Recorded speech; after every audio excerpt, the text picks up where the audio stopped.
तो 3 चीज़ें हैं और बड़ी आसान चीज़ें हैं, अगर आप ये लें और इस्तेमाल करें इंशाल्लाह आपको अल्लाह शफा देगा। तो इसमें सबसे पहली चीज़ जो है वो है कुर्से कमर। इसके 3 नाम मैं आपको बता रहा हूँ, कोई भी अपने जहन में रख लें। कुर्से कमर, इमली कला या मग़ज़ तिमर हिंदी इसको कहते हैं हिकमत में।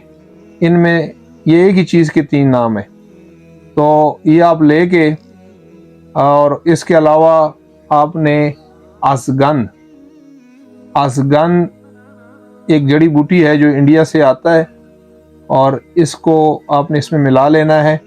और गोंद बबूल या गोंद किकर, चारे गोंद भी इसको कहते हैं, गोंद किकर या गोंद बबूल, ये 3 चीज़ें अब हम वज़न लें, इसको कूटें, पाउडर करें, छान के आप इसको आधी चम्मच सुबह आधी शाम दूध के साथ इस्तेमाल करें।